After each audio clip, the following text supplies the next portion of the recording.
শপথ গ্রহণ অনুষ্ঠান।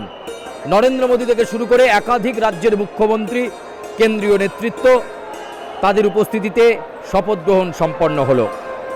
শুধু তাই নয়, যে অঙ্গীকার বিজেপি সংকল্পপত্রে করেছিল সেই অঙ্গীকারকে সামনে রেখে অক্ষরে অক্ষরে তা মানুষের কাছে পৌঁছে দেওয়া হবে বার্তা দিলেন শুভেন্দু থেকে শুরু করে একাধিক গুরুত্বপূর্ণ রাজনৈতিক ব্যক্তিত্ব। মুখ্যমন্ত্রী শুভেন্দু অধিকারীর কাছে হাজারো প্রত্যাশা ব্রিগেডে আসা মানুষদের, তারা তাদের মতো করে তাদের জেলার জন্য, তাদের বিধানসভার জন্য একাধিক প্রত্যাশার কথা বলছেন। ঠিক কি বলছেন চলুন শুনে নেওয়া যাক। মুখ্যমন্ত্রীর কাছে আমাদের একটাই প্রস্তাব যে আজকে এই 15 বছর আমরা যেভাবে একটা সরকারকে আমরা দেখলাম, একটা স্বৈরাচারী সরকার দেখলাম, একটা লুঠেরা সরকার দেখলাম, এই সরকারকে আজকে উৎখাত করার জন্য সমস্ত আজকের দিনে যে বিজেপি কর্মীরা আছেন, একদম 8 থেকে 80 পর্যন্ত যারা বিজেপিকে সমর্থন করেন, তাদের প্রত্যেককে অভিনন্দন জানানো হচ্ছে, 1 নম্বর। আর দ্বিতীয় কথা, আমাদের অনারেবল মিনিস্টার, আমাদের নয়নের মণি শুভেন্দু অধিকারীর কাছে আমার অনুরোধ যে শুভেন্দু অধিকারী নিশ্চয়ই, আমাদের এই স্বপ্ন হলো পশ্চিমবঙ্গ আমাদের স্বপ্নের বঙ্গ, এই স্বপ্নের বঙ্গ যেন সারা বিশ্বের মধ্যে সমাদৃত হয়, এমন কাজ, এমন উন্নতির সোপান তিনি করবেন যাতে বিশ্বের কাছে আমাদের সম্মান যাতে আরও বেড়ে যায়। কারণ আমরা বিশ্বের কাছে কিন্তু একেবারে অসম্মানিত হয়েছি অভয়ার কারণে, তিলোত্তমার জন্য, এবং শুধু তাই না, তামান্নার জন্য আজকে আরজি কর নিয়ে যা হলো।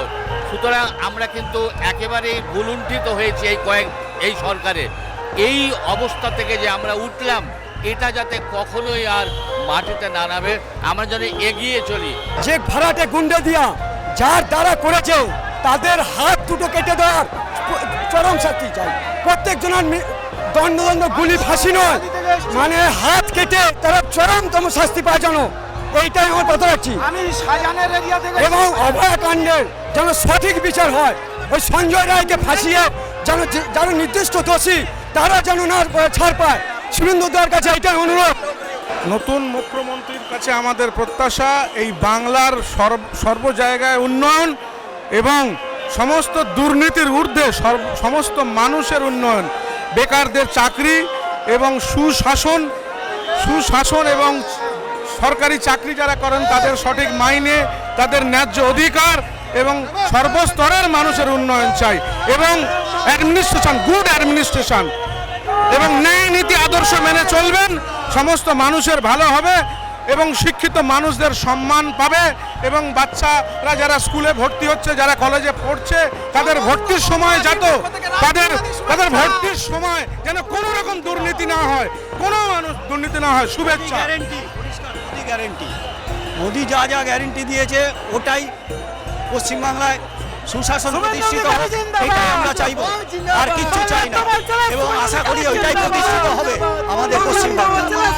যাদের স্বাস্থ্য ব্যবস্থা, অনেক হসপিটালগুলো বন্ধ হয়ে আছে, অনেক শিক্ষাক্ষেত্রে স্কুলগুলো বন্ধ হয়ে আছে, সেইগুলো যাতে স্কুলগুলো খোলে, আর আমাদের মানে রাত বেরাত চলাচলের যাতে মানে রাস্তায় কোনো রকম অসুবিধা না হয়, সেইগুলো কাম্য করি আমাদের আগামী।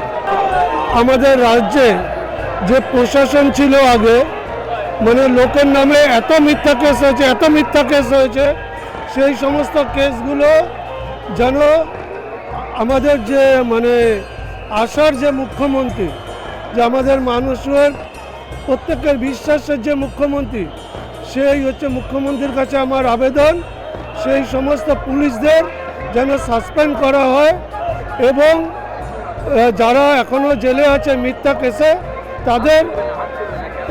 তাদের ওইখান থেকে মুক্তি দেওয়া হোক।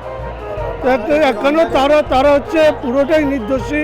বাংলাদেশ থেকে যেভাবে লোকগুলো কাতারে ঢুকেছে, যাদের মধ্যে এই এসআইআর নিয়ে যতগুলো মিথ্যা অপপ্রচার হয়েছে, এই এসআইআর থেকে যতটুকু হয়েছে অনেকটাই ফিল্টার করা হয়েছে, তা সত্ত্বেও আরও অনেক কিছু রয়ে গেছে। সেইটাকে আমরা প্রথমত চাইছি যে পশ্চিমবঙ্গকে দুষ্কৃতিমুক্ত এবং সন্ত্রাসমুক্ত করা হোক, এটা হচ্ছে প্রথম কাজ। দ্বিতীয় কাজ হচ্ছে যেটা রিক্রুটমেন্ট, যে রিক্রুটমেন্টটা দরকার আছে, যেইটুকু হয় সেইটুকু রিক্রুটমেন্টটা হোক, এইটুকু। আর বাকি রইল স্বাস্থ্য আর শিক্ষা। সেটা যেন এই সরকার প্রমাণ করে দেখাতে পারে। নারী সুরক্ষা 12টা কেন, আমরা রাতে দুটোতে বেরোলে যেন আমরা সুরক্ষিত থাকি, এটা এই সরকার যেন করে দেখাতে পারে। জয় শ্রীরাম। নারী সুরক্ষা আর যুবকদের চাকরি, ভাতা চায় না। শিক্ষাটা ভালোভাবে হোক, আর বেকার যুবকরা যাতে চাকরি পায়, এই আমাদের প্রত্যাশা। চাকরি হচ্ছে মেন। আমি বলতে চাই যে মানুষ অনেক ভরসা করে দিয়েছে, মানুষ অনেক ভরসা করে বিজেপিকে এনেছে, তো মানুষের সেই ভরসাটা যেন মানে ভাবতে থাকে, এটাই বলবো। মানুষ প্রচুর আশায় আছে, অনেক কষ্ট করে এই দিনটা এনেছে। দুর্নীতিমুক্ত সমাজ চাই, বেকারদের চাকরি সংস্থান চাই, আর অন্য সংস্থান চাই, এবং আমাদের যে হিন্দুত্ব ইস্যু নিয়ে যেটা হচ্ছে সমাজে, সবাই হিন্দুত্ব এবং মুসলিম সবাই যেন ভালোভাবে আমরা থাকতে পারি। পরিবর্তন হয়েছে, সবাই পরিবর্তনটা খুবই দরকার ছিল। আমাকে কেউ ধাক্কা মারিনি, আমি তার সামনে তারে আটকে পড়ে গেছি। জয় শ্রীরাম, জয় শ্রীরাম। সবাই হিন্দুরা সবাই খুবই খুশি, সবাই মোদী সরকার চেয়েছিল, পরিবর্তন হয়েছে, সবাই খুশি। জয় শ্রীরাম। এই কথাটা যেন আসে প্রকাশ্যে মিডিয়ায়। আমার অনুরোধ যেন আমাদের বর্তমান যে সরকার এসছে, উনি যেন পথকুকুরদের জন্য বিশেষ একটু নজর দেন। মানুষের প্রত্যাশা পূরণ করতে এখন স্কোর কার্ডকে এবং সংকল্পপত্রকে সামনে রেখে আগামী দিনে কাজ করবেন পশ্চিমবঙ্গের মুখ্যমন্ত্রী শুভেন্দু অধিকারী। ক্যামেরায় কৃষ্ণেন্দুর সঙ্গে সুচারু ও Shashthi, R plus news, brigade parade ground.